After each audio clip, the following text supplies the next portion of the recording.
namni nama ta'ee namni obboleettii qabu namni borusaatitti maalirra akka ga'u hin beekne adaraa keessan mucayyoo kana bira akka darbine shiniin jedha madaamini guyyaa hedduudhaaf billaa darbattee billaa jala miliqxee mucayyoon kun amma yoonatti illee lubbuudhaan akka jirtu garuu borushitti immoo abdii akka hin qabne teessee du'a akka hin eeggachaa jirtu kan dubbatamaatii jiru. Ashamaari kafuunii hordoftoota koo akkam jirtu nagaa keessanii annagaadha siniin jedha rabbiin galannaa ta'u lafa jirtanitti nagaa guddaa qabaadha isiniin jechuutiin barbaada. Mucayyoon kun baay'uma tokko kan ishiin garaana nyaattee dandeessellee hin dubbattu dhugaa dubbachuudhaaf kan ishiin keessatti argamtu Saawud Arabiyaa keessattidha. Naannoo jiraattu immoo hin beektu. Namoonni baay'een yeroo rakkatanii naannoo jiraatan himatanii kan himatan sun immoo naannoo isaanii sana bakka jiran kan beekanii furmaata argatanii jiru jechuudha. Deemanii namoonni keenyallee kan isaaf fuudhan akkasuma immoo poolisiitti illee bilbilatanii poolisiin illee iddoo sana kan dhaqee isaaf fuudhutu jira. Amma mucayyoon kun poolisiitti bilbilattee garuutiin lookeeshinii ergachuuti wallaaltii hin beektu jedhan jechuudha. Sana booddee akka niitiin jalaafa lookeeshiniin akka hin ergamne hiitee jalaa jedhani. Kanaaf obboloota koo wanti nuti gochuun nurra jiraatu nuunis boru maaltu akka nurra ga'u hin beeknu waan ta'eef adaraa keessan viidiyoo hojjedhaafiiti akkasuma immoo sheer gochuudhaan sooshaal miidiyaa qabdan irratti mucayyoo kanaaf adaraa keessa sagalee taatanii fi imbaasii biyya Saawud Arabiyaa keessatti argamu biraan akka geessanii adaraa keessan isiniin jedha. Isaantu gargaaruu danda'a malee mucayyoon kun iddoo jirtu hin beektu akkasuma immoo lookeeshinii ishiillee ergachuuti hin dandeessu waan ta'eef mucayyoon kun guyyaa ishiin niitiin ajjeeftu waan hin beekneef amma garuu shintibeetii keessa seentee shintibeetii ofitti qollooftee erga guyyaa meeqatii achi keessadha kan ishiin taa'atii jirtu. Guyyaa hedduu akka ishiin dabaddabdee billaafa darbatte yeroo hedduudhaaf jechuudha. Billaa jala akka ishiin miliqaa turtee dubbachaati jirti. Mucayyoon kun naqaqqaba adaraa keessan ani duudhaafan jira jechaa jirti.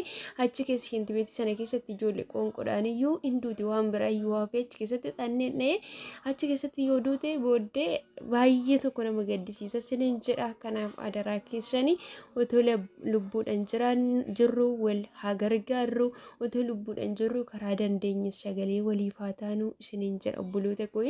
Waaqayyo inni mana ishii baase immoo lafa ishiin jirtutti inni kaleessa ishii gargaaree lubbuu ishii akka hin baane ishii taasise suni ammallee ishii wajjin haa ta'u isiniin jedha. Kanaaf nutis immoo karaa dandeenye sagalee haa taanuuf isiniin jedha obboloota koo. Hedduu tokko kan nama gaddisiiftu mucayyoon kun kan waan dubbadhu wallaalee siniin jedha. Isaaniiyyuu fayyaan qabu jechaa jirti mucayyoon kun akka dhukkubsachaa jirtu. Namni dhukkubsatu immoo darara akkanaa kana miti ofiidhuma isaatiiyyuu dhukkubsataadha siniin jedha. Rakkinni immoo balbala qosoqosee miti kan namatti dhufu gaafa dhufe namumarraan ba'a waan ta'eef har'a iddoo gaarii jiraachuuti dandeenya. Garuutii boritti immoo wanta nurra ga'u hin beeknu waan ta'eef waliif haa birmannu siniin jedha. Adaraa keessan obboloota koo viidiyoo kana sheer godhaa ta'u mucayyoo kana gargaaraa isiniin jedha.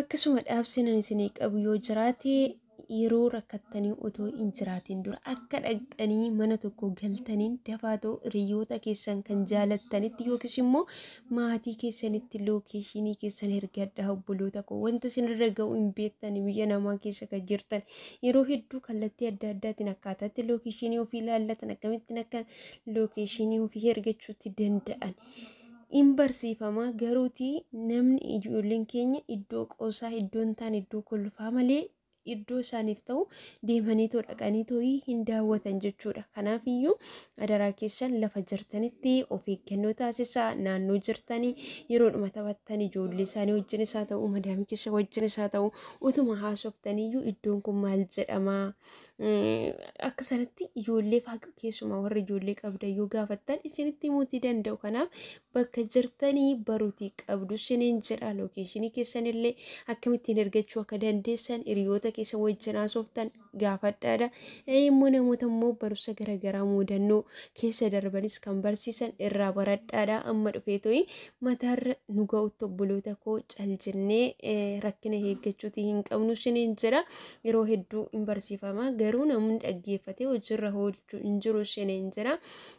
waaqayyo nama eegu mucayyoo kanas immoo waaqayyo ishee haa gargaaru wanti jennu hin qabnu ammoo too lookeeshinii ishee ergachuutii hin dandeesse ta'ee poolisiin dhaqee fuudhuu danda'a amma garuu eessa akka ishiin jirtu hin beekamu waan ta'eef saawudii keessa biyyoota hedduutu jira waan ta'eef biyya bal'aadha waan ta'eef bakki itti ishee arganii jiru isheen jira obboloota koo rabbiin mana nu baase immoo nagaatti nu haa eegu isheen jira hedduu tokko kan nama gaddisiisu isheen jira. Dogoggorri yoo jiraate yaada koo keessatti dhiifama isiniin jedha viidiyoo biraatiin amma deebinee wal arginutti nagaan naa turaadha waaqayyo si wajjin haa ta'u.